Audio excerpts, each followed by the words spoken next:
Assalamualaikum warahmatullahi wabarakatuh. Senang sekali dapat berjumpa dengan kalian di kelas teori sastra pasca struktural pada kesempatan kali ini. Bagaimana kabar kalian? Semoga masih dalam keadaan sehat dan masih semangat ya untuk mengikuti pelajaran mengenai teori dekonstruksi pada sore hari ini.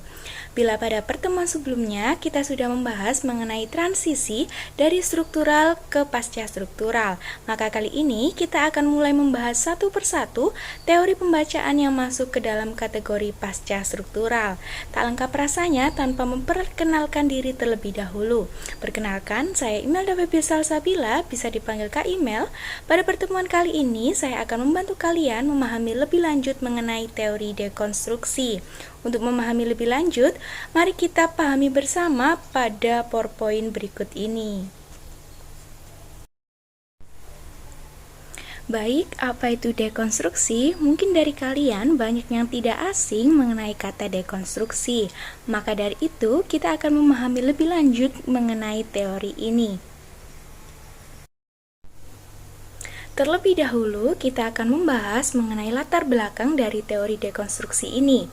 Teori ini lahir dari seorang filsuf bernama Jacques Derrida. Derrida berusaha memperbaiki dua teori yang sudah ada sebelumnya, yakni teori filsafat fenomenologi milik Husserl yang menyatakan bahwa filsafat membahas tentang makna yang mengasumsikan bahwa makna dapat diperoleh pada suatu wilayah yang pasti dan dapat dikenali secara langsung.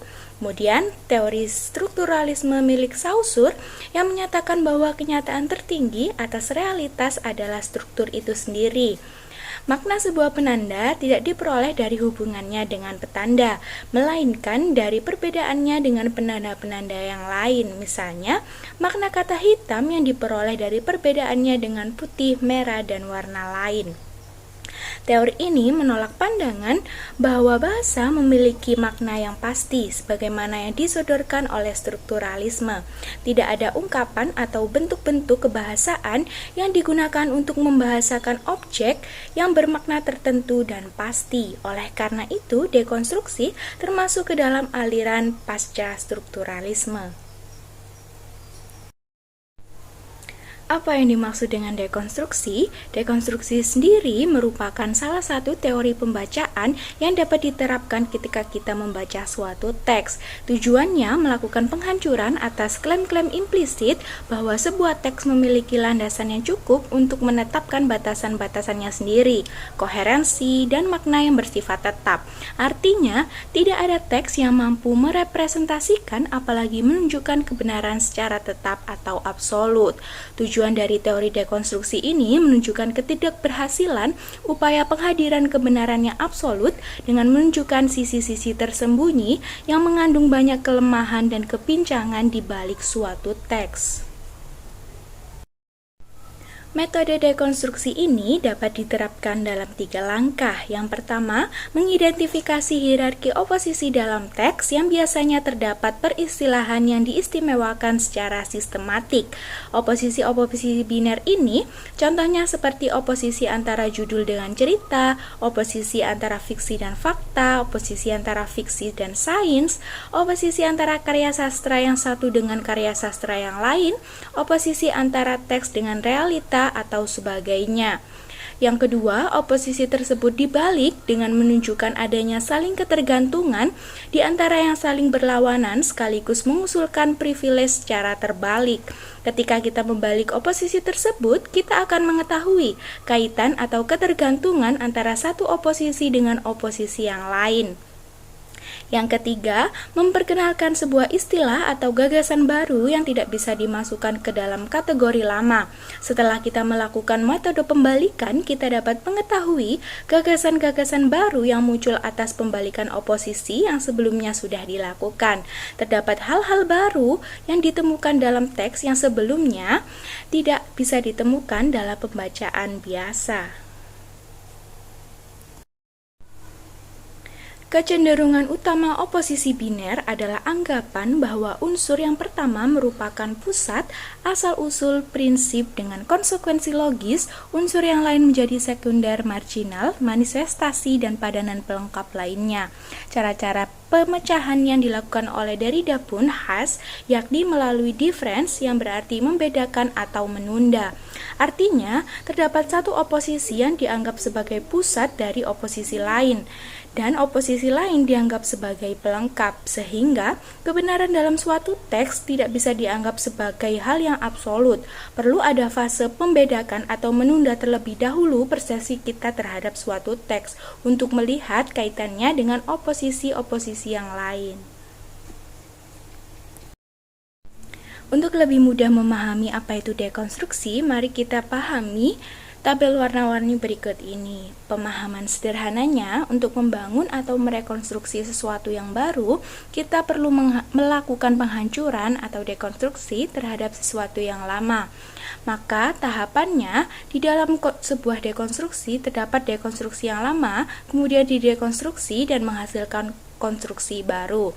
Dekonstruksi bukanlah pembongkaran struktur teks, melainkan sebuah pembuktian bahwa teks tersebut telah terlebih dahulu membongkar dirinya sendiri. Dalam sebuah teks sudah terdapat hal-hal yang menunjukkan pembongkaran atas dirinya sendiri. Selanjutnya, tahapan metodologis dalam penerapan pandangan dekonstruksi ini dapat dilakukan dalam 3 langkah.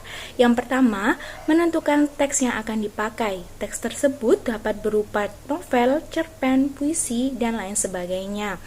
Kedua, melakukan 2 tahapan pembacaan, yakni heuristik dan hermeneutik, di mana pembacaan yang dilakukan tidak bisa hanya melewati 1 kali pembacaan dan sembarangan. Perlu pembacaan yang berulang-ulang dan benar-benar memahami teks. Ketiga, menganalisis objek.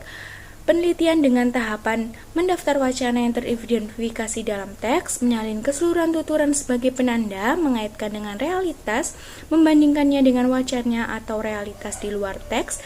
Yang terakhir, tidak hanya sekedar membandingkan, melainkan juga menekankan representasi makna di balik wacana tersebut.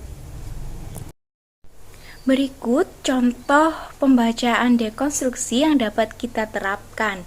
Misal pada puisi populer berjudul Aku Ingin milik Sapardi Djoko Darmono ini, di mana terdapat pengulangan bentuk yang sama pada paragraf pertama ke paragraf kedua.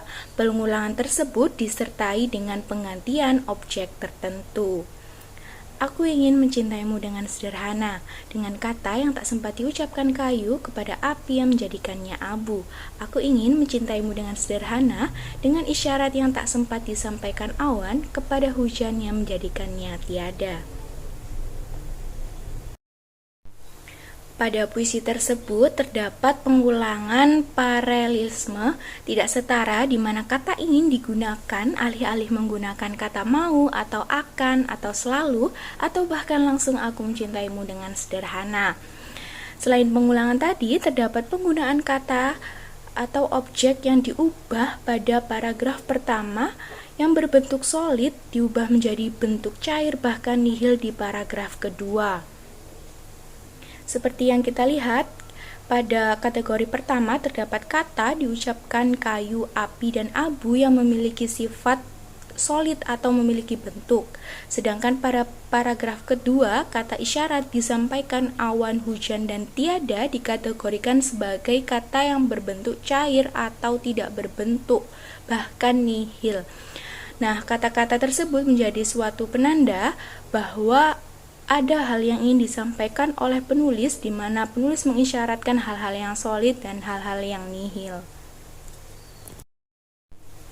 Nah, itu tadi contoh penerapan teori dekonstruksi dalam membaca suatu teks. Artinya, kita harus dapat mengaitkan hal-hal yang ada pada teks dengan hal yang lain. Suatu teks tidak dapat menyatakan suatu kebenaran yang absolut. Jadi, dapat ditafsirkan bahwa makna mencintai dengan sederhana artinya bukan mencintai yang biasa-biasa saja, melainkan butuh banyak pengorbanan. Mungkin dari sini ada yang masih belum paham dan ingin bertanya, dipersilahkan untuk komentar pada kolom komentar ya. Baik, karena waktu yang sudah terbatas, izinkan saya untuk menutup perkuliahan pada kesempatan kali ini. Semoga kalian selalu dalam keadaan sehat dan masih semangat ya untuk belajar mengenai teori sastra pasca struktural. Kalian dapat membaca referensi dari buku atau jurnal-jurnal yang membahas mengenai teori dekonstruksi ini untuk menambah pengetahuan kalian. Sekian dari saya. Wassalamualaikum warahmatullahi wabarakatuh.